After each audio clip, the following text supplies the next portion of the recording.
अब 2025 में मैं स्टूडेंट्स के लिए आपके कुछ टिप्स चाहूँगा कि कैसे वो 2025 को बेस्ट बना सकते हैं स्टूडेंट्स, क्योंकि हमारी जो ऑडियंस है वो ज़्यादातर स्टूडेंट्स हैं। देखिए, सबसे पहली चीज तो क्या है, कोई भी विद्या सिर्फ तब आ सकती है जब आपका मन एकाग्र हो। कुछ भी कर लीजिए, आपको फोकस की जरूरत है। जो भी आपने आज तक अचीव किया है, स्कैटर्ड माइंड से अचीव नहीं किया, आपने लगातार एक ही चीज पे फोकस करके इसको अचीव किया है। सही बात तो है। सबसे पहले मैं बच्चों को बताना चाहूंगा कि आप जो है अपना फोकस बढ़ाइए। इसका सबसे आसान तरीका है त्राटक। त्राटक जो है एक ऐसी चीज है, अगर जो आप इसको 3 महीने कर लेते हो तो आप ये समझ लीजिए, जो सब्जेक्ट आप 5 घंटे में ग्रैस्प कर पा रहे थे, वो फोकस के साथ आप 1 घंटे में कर पाओगे। उसमें बहुत कुछ नहीं करना होता, थोड़ी सी दूरी पे अपने एक अंधेरे कमरे में एक मोमबत्ती या दिया रखिए और उसको कंटिन्यूसली आप स्टेयर कीजिए।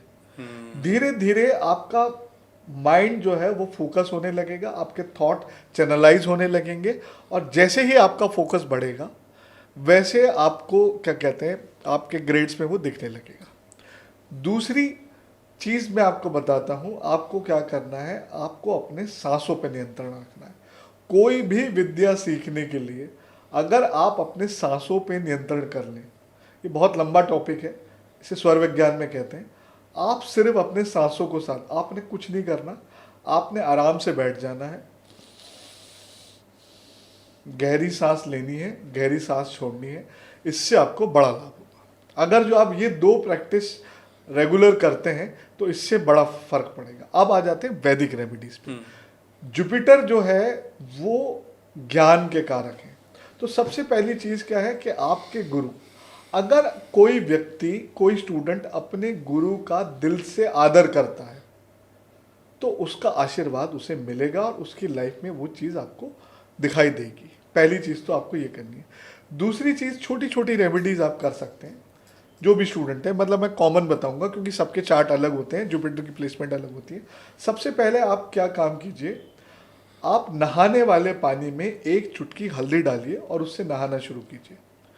इससे आपके जुपिटर की पावर बढ़ेगी। दूसरा आप क्या कर सकते हैं, कच्चा सूत आता है, कच्चा सूत बहुत इजीली मिल जाता है।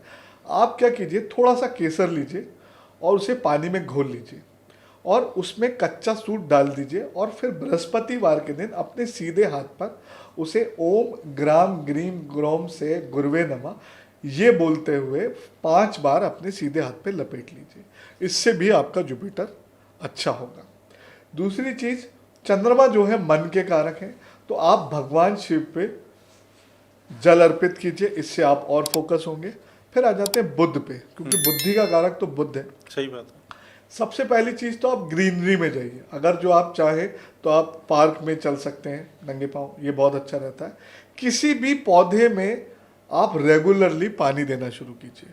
स्पेशली एक पौधा आता है आंवले का, अगर जो आप उसको लगाते हैं तो इससे बुध आपका अच्छा होता है। और अगर जो आप आंवला कंज्यूम करते हैं किसी भी तरीके का, तो इससे भी आपका बुध बहुत अच्छा होता है। अगर जो आप ये सारी चीज़ें रेगुलर प्रैक्टिस में लाएंगे तो आप थोड़े दिनों में अपने अंदर चेंजेस देखने लगेंगे। और जो सबसे बड़ा उपाय है, हनुमान जी को महाबली और महाज्ञानी कहा जाता है, उनके गुरु जो है भगवान सूर्य, भगवान सूर्यदेव। तो अगर जो आप सूर्य देव को जल चढ़ाते हैं, जल अर्पित करते हैं, तो इससे आपका तेज बढ़ेगा और आपको सक्सेस मिलने के चांसेस बढ़ेंगे। दूसरा एक मंत्र बताता हूँ, गायत्री मंत्र। जो बच्चा रोज 108 बार गायत्री मंत्र का जाप करेगा, 3 महीने में उसकी एनर्जी में, उसके ऑरा में, उसके शरीर में, उसके चेहरे में, हर चीज में आपको चेंजेस नजर आने शुरू हो जाएंगे। गायत्री मंत्र के जाप। गायत्री मंत्र। अच्छा। तो कायदे से अगर जो ये सारी रेमेडीज आप कर लेंगे, पढ़ना तो पड़ेगा ही, बिना पढ़े को रेमेडी तो काम नहीं करेगी। सही बात। अगर जो आप कायदे से ये सारी चीजें कर लेंगे तो आपको पढ़ाई में आगे बढ़ने में कोई नहीं रोक सकता।